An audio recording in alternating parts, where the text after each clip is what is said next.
Hello, and welcome to Outnumber the Podcast. I'm Bonnie. And I'm Audrey, and we're homeschooling moms to a combined total of 18 children. We know firsthand that motherhood is full of crazy chaos and overwhelming obligations, but it should also be full of love and laughter. Regardless of where you are on your journey, come join us as we work together to find joy in the chaos of motherhood. Hello, and welcome to episode 29. Today, we're going to be talking about manners.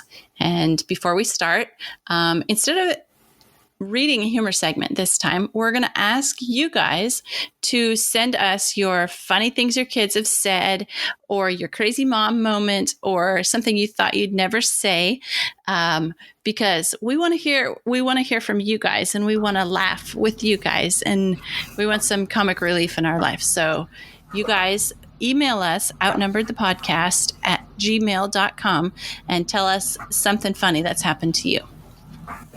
Yes, I'm really excited to hear all your humor segments, because I think sometimes just in sharing them, we can see the humor in something that previously really frustrated us.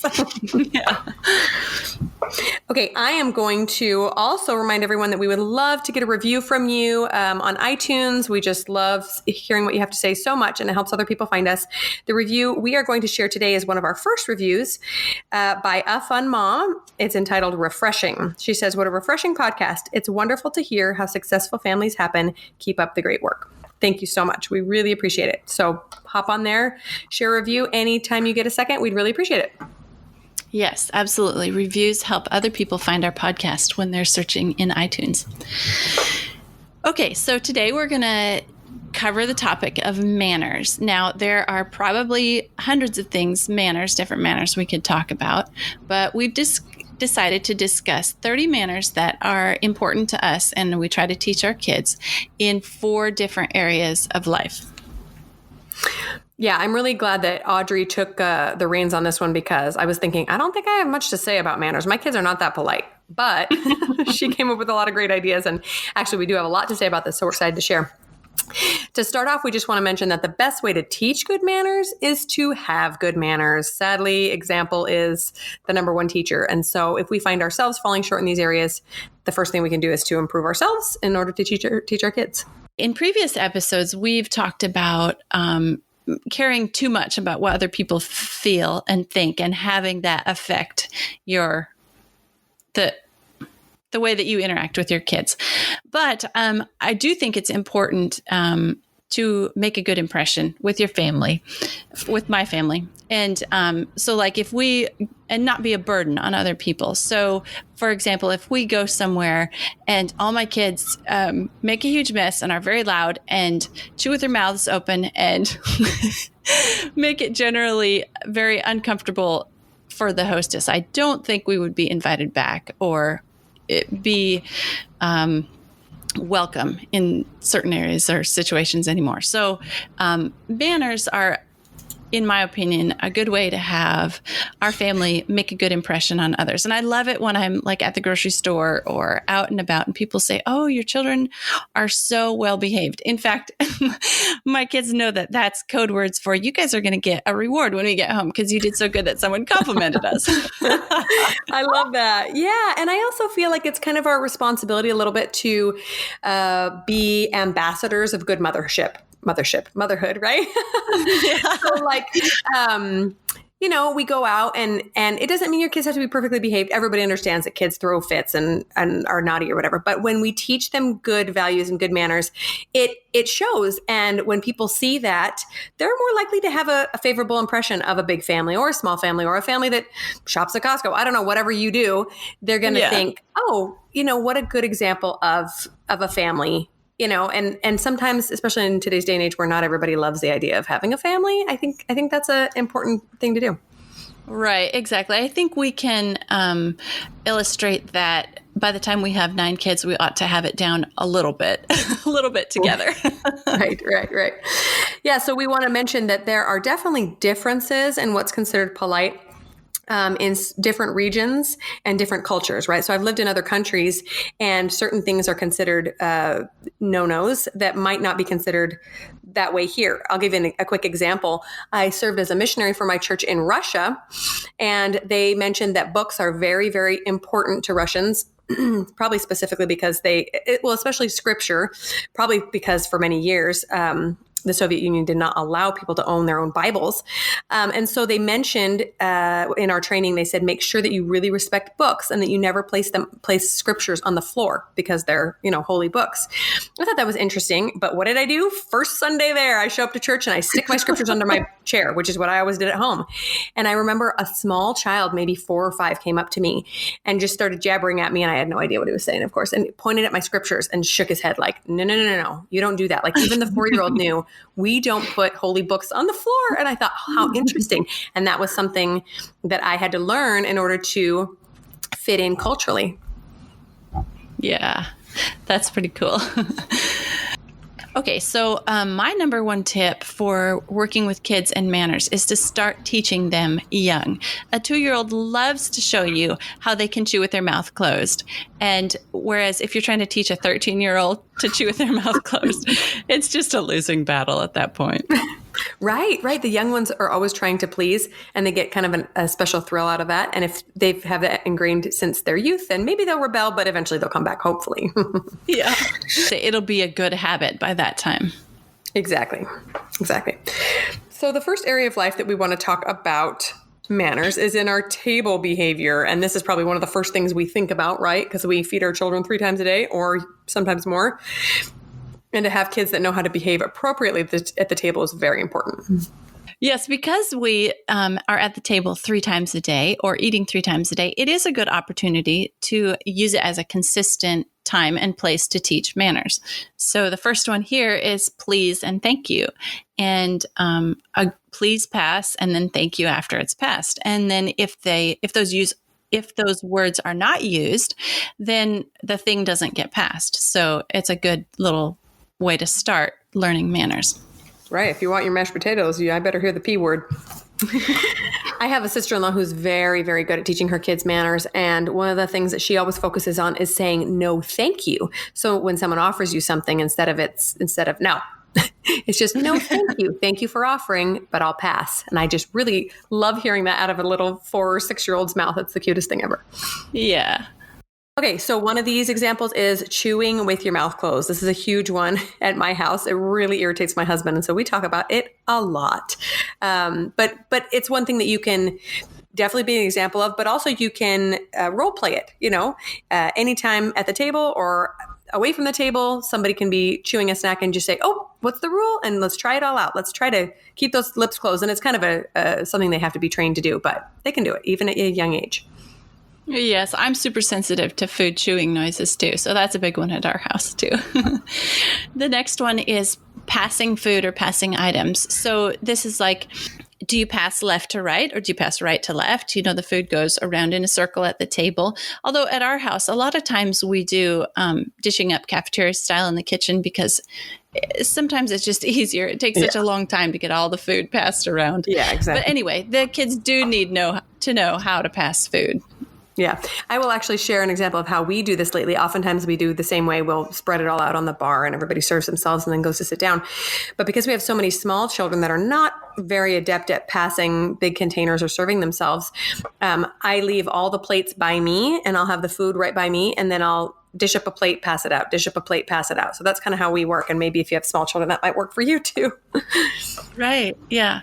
We sit at the table we kind of have a big kid and then a little kid so that things can be passed across with people with longer arms. And then they can also help their sibling next to them cut their food or dish out their food or whatever. That's very smart.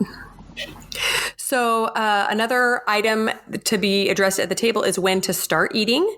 So if you say a prayer, then you might want to train your children to wait until after that. Or if you have a rule that, everyone has to be served first, or you wait until grandma starts eating, or whatever your personal rule is, that's something to teach your kids.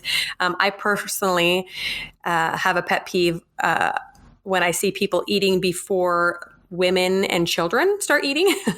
So even after the prayer is said, if the women of the room have not been served and are sitting down to eat, then you can't eat yet, especially for my teenage boys. That's important to me.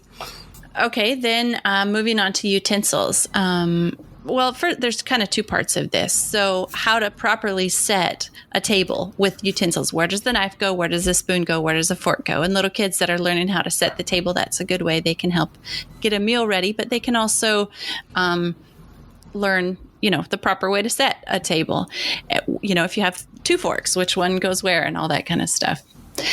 And then how to use those utensils properly. So little kids, they usually hold their utensil, their fork in the fist grip. They just hold it, and at first it's just, getting the food to the mouth, and that's good enough.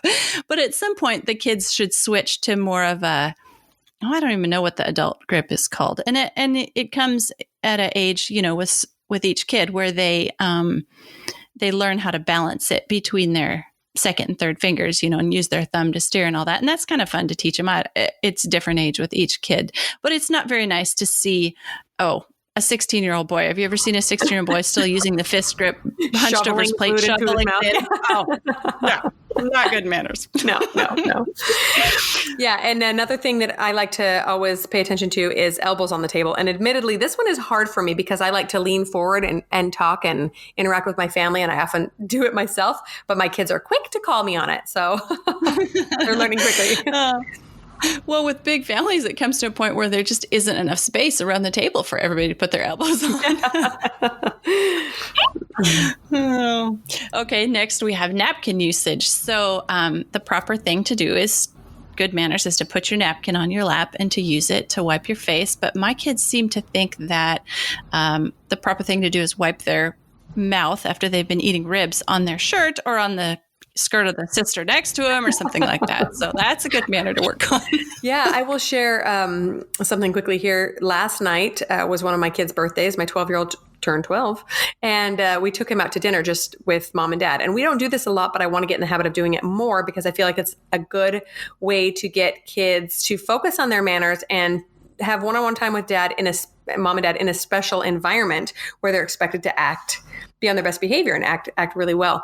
And it was interesting to see what he had gleaned from our manner lessons and what we had to remind him about even when he was on his best behavior. So that's kind of fun.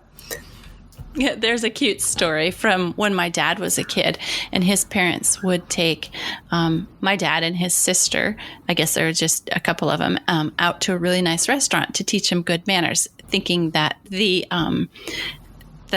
nice environment would help bring out the nice manners. So Grandpa said to my dad, just do whatever I do for your sister, whatever I do for your grandma. So Grandpa pulled out Grandma's chair and Dad pulled out his sister's chair, and Grandpa helped Grandma take off her coat. And my dad says, I'm not helping her take off her coat. She could do that herself. That's cute. Okay, so finally, at the end of a meal, we like to talk about when it's okay to leave the table. So you need to be excused first and clearing their plate. And for some reason, this is really difficult for my 8 and under set. Everyone forgets to take their plate with them. But I love a really structured dining experience, at least for dinner time, where we all come together, we pray together, we start eating together. We usually have something that we talk about at the table. I think I mentioned this in a previous episode. We talk about our highs and our lows of the day. And then when we're done, then mom or dad says, okay, you can be excused, instead of kids just popping off and running every which way when they've shoveled enough food into their mouth. Yes. You know what? We used to have a rule that our kids had to ask to be excused, and I've completely forgotten that rule. So yeah, we're bringing that one back. Sorry, kids. And then lastly, eating out. So often I talk about table manners at home to my kids, and I say, probably I'm not going to take you out to eat somewhere in public if your manners are embarrassing me at home. So if we practice good manners at home, then and we go out to eat, then I'll be more likely to take you out to eat somewhere nice. Right, exactly. If you want good food, you better be polite about it. Yeah. And another tip for my kids is that if you're at someone's house and you don't know their manners, their table manners, then just watch like the woman of the home and, do what she does. If you don't know when to start eating, if you don't know, elbows on the table or whatever their rule is, certain of these are, kind of specific to certain homes or areas. If you don't know the rule, just watch the woman of the house. That's very smart. Don't watch the 7-year-old boy. Watch the mom. Oh. Okay, then moving on to social manners is our second area. So manners where you're interacting with other people. Yeah, one of the biggest ones for us in this regard is interrupting. And we struggle with this even at home when I'm talking to a friend or I'm on the phone or I'm talking to another child. Kids love to just come up and start shouting louder, and they think whoever's louder should get the first attention or something. I don't know. So this is a delicate thing because number one, I want to teach my kids that if I'm in a conversation, you need to wait your turn. But number two, I also want my kids to know that I value what they want to say to me. So if I'm on the phone, I could be on the phone for 20 minutes with my sister-in-law, and I don't think it's totally fair to make a 6-year-old wait that long to tell me something important they want to tell me. So we try to teach to come up, tap mom and say, "Excuse me, mom." And I will always try to acknowledge them at that point. Turn and hold up my finger 1 second, or I'll be right there. And then to follow through within a minute or so, come back and I'll tell my sister to pause, and then I'll hear what the kid has to say. So that's kind of a balancing act, especially with a lot of little kids that need you all the time. But that's an important skill to learn. Right. I have something similar. I have my little kids come up and put a hand on me, and then I know that they're wanting my attention. And, usually I'll give them, I was going to say, give them the finger.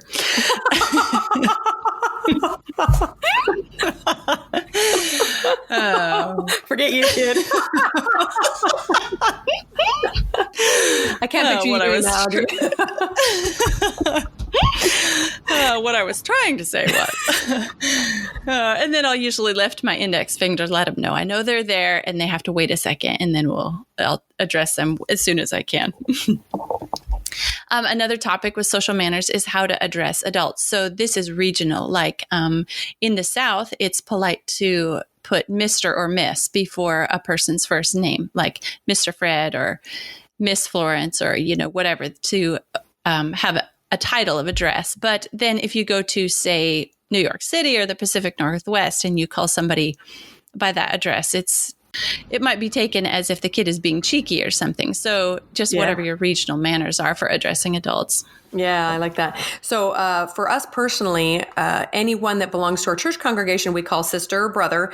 And then anyone else that they come in contact with, I wasn't sure what to do for many years because I didn't like the idea of my 6-year-old calling the neighbor Cindy, but I also didn't know that it was necessary for him to call her Mrs. Smith every time he saw her, So one of my neighbors actually just said, "Oh, we do the South thing. We say Miss Bonnie or Miss Audrey." And so my kids started doing that, and I really like it. I think it just elevates, them addressing their friends' moms just a little bit without being too fancy. And I don't like being called Mrs. Wiscombe. I think that's weird. That's my mother-in-law. And then, you have to figure out addresses for teachers, like if it's school teachers or music teachers or, right. whatever. People of authority. Yeah.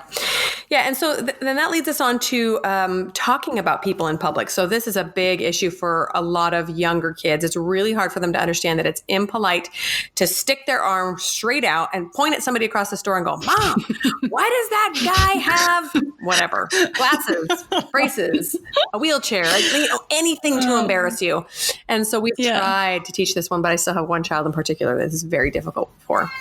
And it's really hard when it's something extra embarrassing. Like, why is that person, I don't know, fat or something? I'm like, "Oh, please don't say that out loud." So that's a tricky thing because you don't want to shame your child for noticing that a person is different because people are different.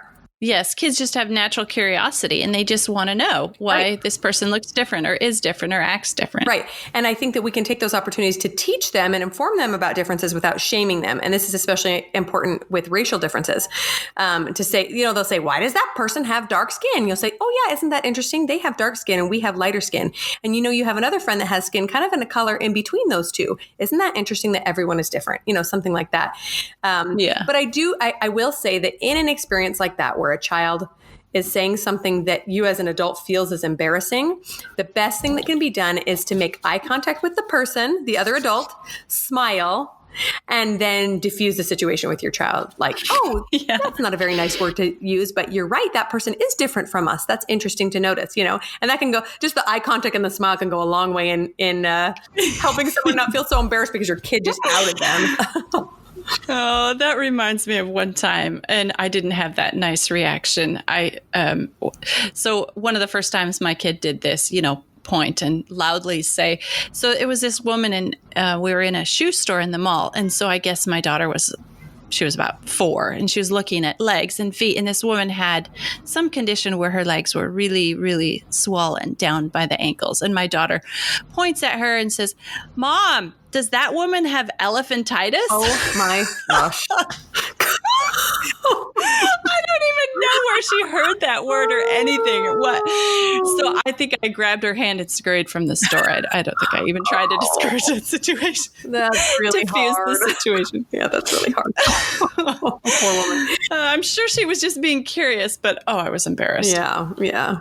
And then we need to teach our kids the proper way of interacting with adults. So we try to teach them, to look them in the eye, and when they're speaking and answer questions. A lot of times a kid will get shy and not, what's your name? And the kid will hide in your skirt or something, to have respect and to respond. And one way that we try to teach our kids a positive interaction with adults is we do a lot of poetry memorization, and then we teach them the proper way to recite poetry. You stand up straight, you look the person in the eye that you're talking to, and you say your little poem, and that just helps them practice a little bit of adult interaction. And it also gives them something pleasing, a pleasing way to interact with the adult that they can respond to. Oh, I love that.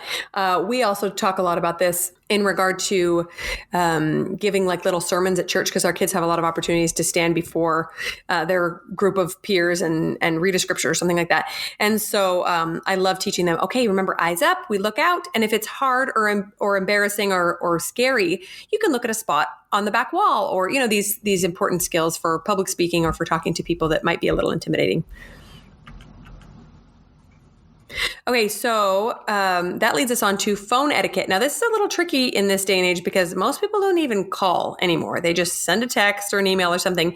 And so we actually have to work on this one a little bit more. But we have been working on text etiquette. And what I mean by that is my kids want to just grab my phone and say, "Can Johnny play?" And I was like, okay, first of all, they don't know what's going on. Okay, so to start off with, like a phone conversation. "Hi, this is Juliet. I'm wondering if Johnny could come play at my house today. We're happy to come pick him up," or something like that. Full sentences, say who they are, acknowledge they might be busy, etc., instead of just a rude little snippet. Right, exactly. And then how to end the conversation too. Some of my kids don't know how to, they're talking to grandma and they don't know how to end the conversation. Yeah. I've even had kids mouth. Yeah, exactly. Kids mouth to me say, what do I say? What do I do? That's cute. Yeah. And practice always makes perfect with this. You can role play this as well. Yeah. We talked a lot about kids and cell phones in episode 15. And it is changing. The landscape of what phone etiquette looks like is having phones and text messages and all that. Yeah. It's really interesting. Okay, holding the doors. Do you encourage your kids to do it? If they're the first one up to the door, is that the way you do it, or is the tallest, biggest one to hold the door? That kind of thing. Yeah, that's a good question, actually. With my younger kids, they're always very eager to, but sometimes they can't pull it open and hold it long enough. So usually a big kid will come help them out.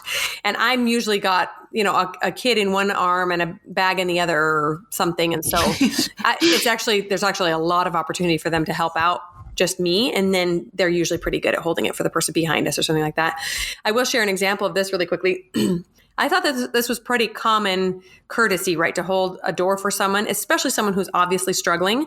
But I went to a new doctor's office recently, and I got in and I brought my baby in his car seat. And he was fussing, so I got him out and nursed him. And I had a toddler with me. And the medical technician or assistant or whatever came and opened the door for me to get into the back office. And yes, she did hold the door, but I was carrying one baby attached to me, a car seat in one hand, a diaper bag in another, and trying to grab my toddler with the other hand. And she didn't offer to help once. And this actually happened like 2 or 3 times. And I'm thinking, what's wrong with you people? Like, how about, can I grab your car seat for you? Can I hold your toddler's hand? So, even if that makes you uncomfortable, how about let me grab the bag for you or something? I just remember thinking, why are they not teaching people how to be kind anymore, So please, let's teach our children to, help out anyone who's obviously struggling with their arms full to get them in someplace. Yes, I really like to encourage, especially my sons, to hold doors for people. Right. So moving on, in this area of social manners, we're going to talk a little bit about sportsmanship and helping kids focus on skills instead of competition. This is kind of a touchy subject sometimes because some parents are really into the competition, but for me personally, I'd much rather have my kid be polite about losing than a little stinker about it. Yeah, kids have to know the proper way to behave when they lose, even if it's a card game around the table, and they're not the one that wins. And how is the winner supposed to respond and react? A victory dance around on top of the table is not appropriate. Right.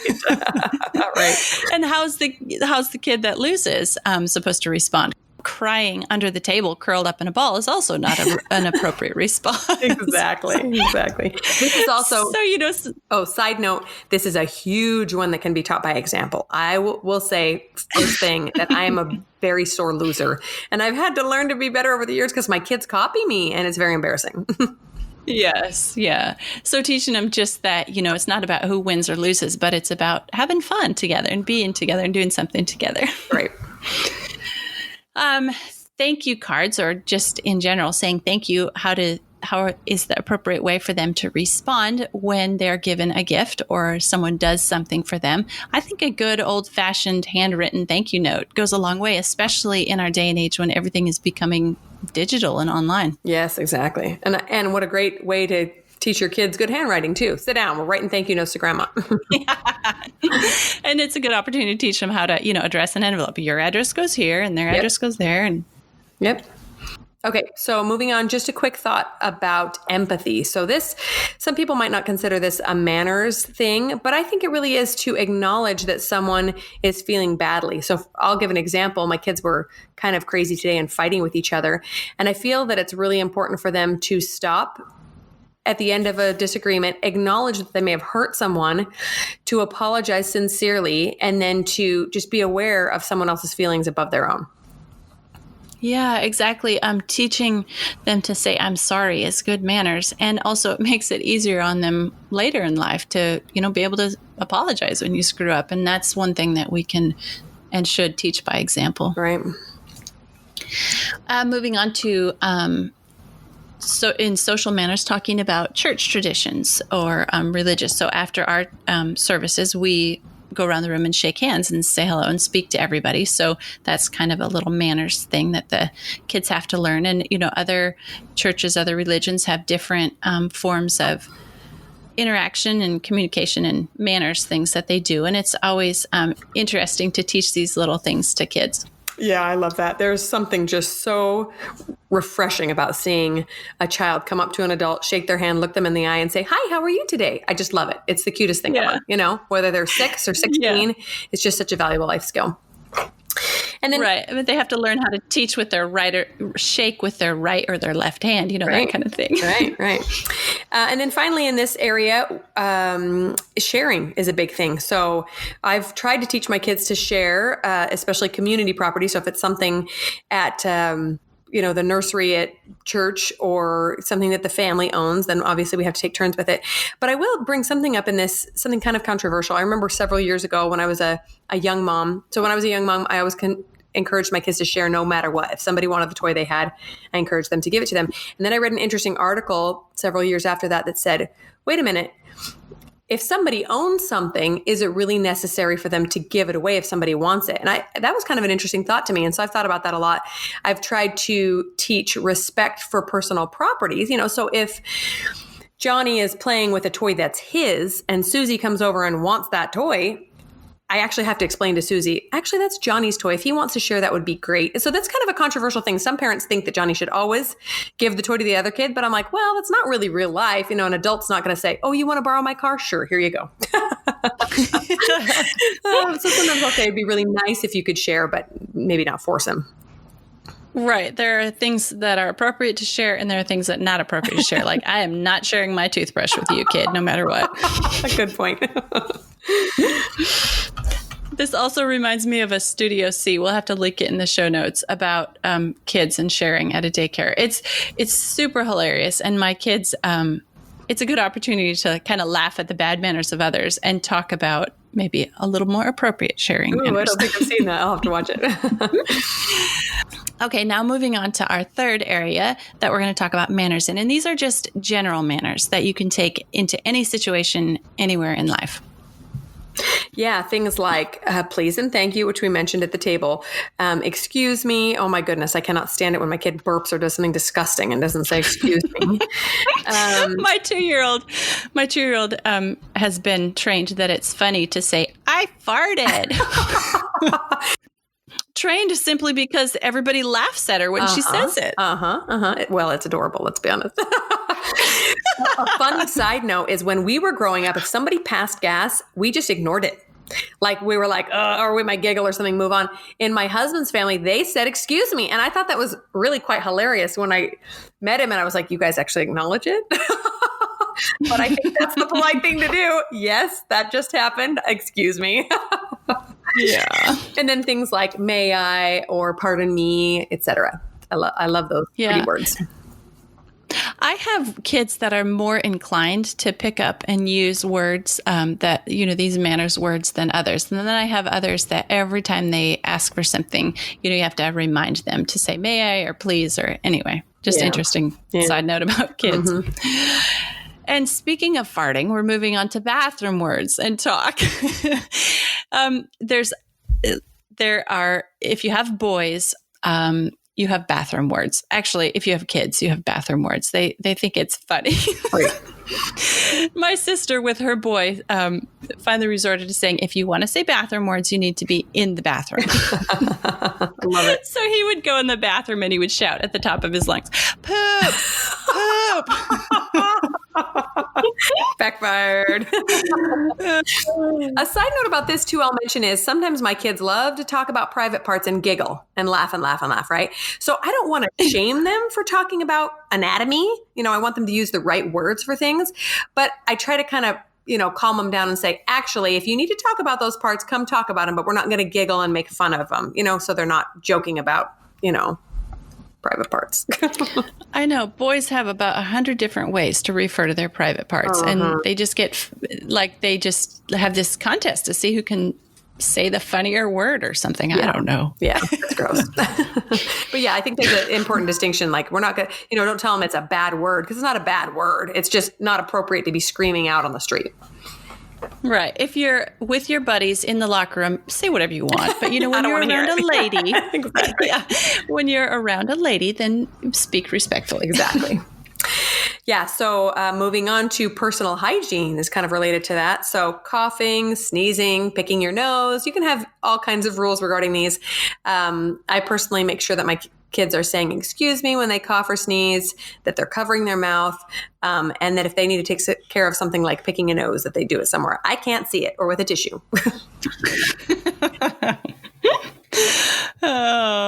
Moving on to cleaning up messes, cleaning up after yourself. So we talked about table manners, about clearing your plate. But then, when you're done playing with toys, clean them up. Or when if you're at someone's house, before you just hop off and go in the car, clean it up. Right. We're not going to leave a cyclone area in our friend's toy room that they have to clean up after we leave, or they're never going to want us to come back. Right, exactly. I love that the Boy Scouts have the motto, leave no trace when they go camping or go spend time out in the wilderness. And I try to teach my kids the same thing. When we come to somebody's house, did you leave a trace? Could they tell that you came in here and made a gigantic mess and then took off? Yeah, not okay. Yeah. And then finally, in this area of general manners, there's the eye rolling or the general disrespect that sometimes we see come out of those older kids. And this is a tricky one because I found myself picking my battles. Sometimes I have kids roll their eyes and I'm like, I'm not going to choose that one today because I'm kind of preserving my relationship. But in general, our kids need to know how to behave when they disagree, especially with an authority figure. Because if they do that kind of garbage, at their first job, they're not going to have a job for very long, Right. And like we've talked about in the past, I think it was in our episode on tantrums, we're the safe person for our kid to act out on. But at the same time, it's our responsibility to help them learn the proper way to interact and to be respectful to other people. Right. All right. So our fourth portion of this episode is family manners, the manners that we do with the people we love the most. Sometimes they're the worst manners. Oh, yeah, exactly. But this is an area where we can help our kids work on ways where they will be pleasing to other people and just in general attractive, friendly people that other people want to be around. So posture and how you present yourself. You slouch into a room or you come in with your shoulders back and your head up, and just, the way you present yourself it's kind of a manners thing. Yeah. And it shows confidence, right? Sibling interactions fall under this as well. And this is probably most moms' number one complaint about manners or peacemaking in the home is how kids treat each other. And it's really, really difficult. I find myself every single day trying to figure out how to get my kids to be kind to each other. And then also respecting each other's property, So if there's a rule that, the brothers don't go into the sister's room or something, if somebody goes in and destroys something, is there a consequence for it, et cetera? So I don't pretend to have all the answers for this, but it's definitely something that needs to be addressed because I actually know quite a few adults who've held on to some deep-seated grudges because their siblings were allowed to really mistreat them. And that's not okay in my house. Right, exactly. I know we have a whole episode planned on sibling rivalry because we have gotten many requests to discuss that topic. Yeah. Another family manner thing is when we're all around, sitting around the table, we have to be conscious of loud and quiet voices. So if we're all trying to talk over each other at the same time, this is kind of like interrupting. But if all 11 of us go somewhere and we're all very loud, we're not going to leave or make a very good impression. So just even volume. Right. They're thinking, why did a herd of elephants just come into our store? Yeah. And how soon can we get them out of here? Yeah. I've also noticed, and I will say this, I have one or two children that are especially bad at modulating voices and they have a really hard time expressing themselves quietly. But I've noticed that when I get irritated and I yell back, that's a bad example. But it's my first reaction. I want to go, stop yelling. We talk about inside voices versus outside voices. Yeah, I like that. Okay, so then next portion of the family manners is cell phone etiquette. So if they can learn this appropriately at home, then they can be light years ahead of all their peers who are rude on their phones everywhere, right? Yeah, yeah. I actually recently read something, I wish I had a source, but it was basically talking about how children need your one-on-one attention when they're telling you something. And that even if your cell phone is out on your lap, but you're not looking at it, even if it's off, but it's out and visible, that people feel less heard. They feel more ignored if a phone is like within reach. Isn't that interesting? They know you can pick it up at any second and ignore them. So that's very sad. Yeah, I definitely feel that way. And so we have teenagers with cell phones, and sometimes we'll all be sitting around in the same room and everybody's on their phone and looking at it and we're not really interacting. We're just being together. Mm-hmm. And that's okay. But then sometimes we're having a family discussion and everybody needs to put their phone down or away and be respectful of that family discussion time. Right. I remember hearing someone say that their family rule was when they're eating or eating out, because especially, at a restaurant, people will bring their phones. They put all their phones face down in the center of the table. And the first one, this is for adult children, but the first one to pick up their phone pays the bill. We might have to implement that as my kids get jobs. The big bill. Okay, moving on to introducing your family to others. So this has kind of been something tricky to figure out. Like when we go somewhere, it's going to take like 10 minutes if we take time to introduce each kid. So do we introduce ourselves as a family unit, or do we just say, and these are our kids? Or, do we introduce each kid, or do we go in depth? Or it usually depends on how much interest the person has in the family. And also how close they are to the family. Like if they want to know everybody's names, or if they just want to say, hi, nice to meet you, family, and move on, Right. Yeah, that's a tricky one, especially with a big group. I do think it's important to teach kids, though, to introduce people that they're with, right? And that's a good thing to role play at home. Like, okay, you're coming to a new place, you have a friend, they've never met your sibling or your other friend, you say, hey, Sarah, this is my friend Julie. Nice to meet you, Julie. Okay, etc. Just to form those habits early on. Yes, absolutely. And then finally, a quick word on being on time. So this is also a big one that is taught by example. And I know if you're anything like me, you struggle with this, especially with little kids around. But one thing that has worked for me and that I've tried to teach my children is that when we have a place to be at a certain time, so let's say we have to be somewhere at 1:00, we work backwards in our minds and decide how much time or how early we have to leave. So for example, we have to be at the orthodontist at 1:00. It takes us at least 15 minutes to drive there, sometimes 20. That's 12:40. And then I always add on a 5 to 10 minute buffer. I also often forget to add on time to load up. And with small children, that always takes at least 5 minutes. So that means we're leaving at least 12:30, whereas in a previous life, I'd go, 12:45, we're fine. And then I'm 10 minutes late every time, Oh, this is something we're working on too. Somebody told us that for each kid, you have to add 5 minutes to that buffer. We're leaving an hour early. I know, yeah. But one thing that helps is if everybody's aware of the time that we need to leave. And then I've noticed that the kids that around the 7 to 10 age, that it's old technology, but to get them a wristwatch, and then they love to figure out what time it is and help keep everybody on time. Yeah. And then also you can make one person in the family the timekeeper. So they announce the time every 10 minutes, okay? It's 6:45. That means it's 10 minutes till we leave. It's 6:50. That means it's 5 minutes till we leave to that's great. help keep everybody on time. But totally, this is one that we are so struggling with, to get everybody. My husband has an expression. He says it's like herding cats. Definitely.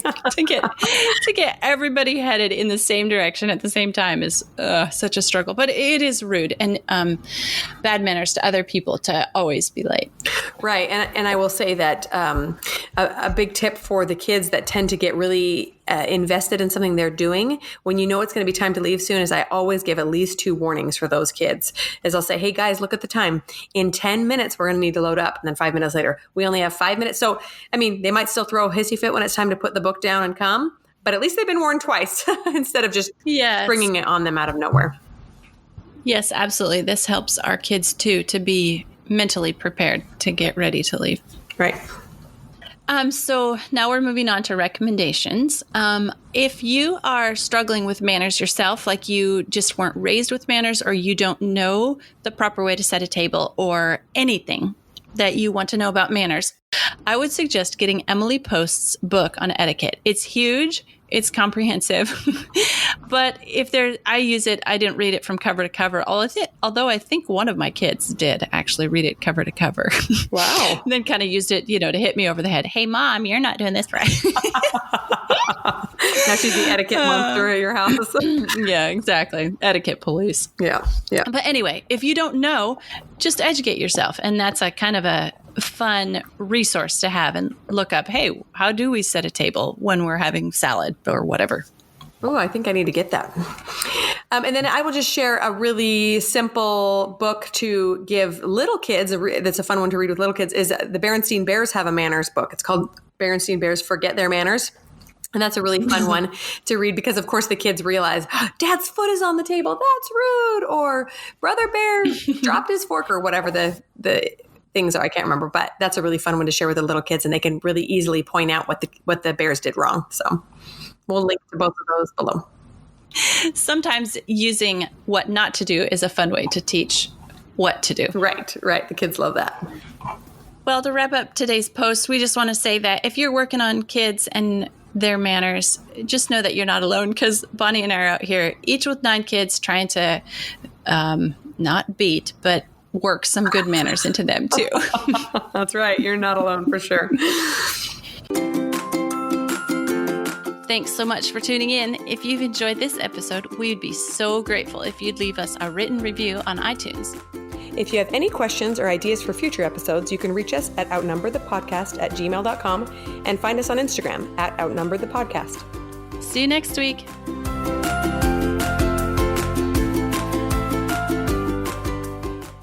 And then finally, our fourth section is on family manners. So wasn't that a TV show in the 90s? Family Matters. Was it? Family Matters. Okay. You can cut that part out. Let me start that over. I don't know what's wrong with me today. Okay.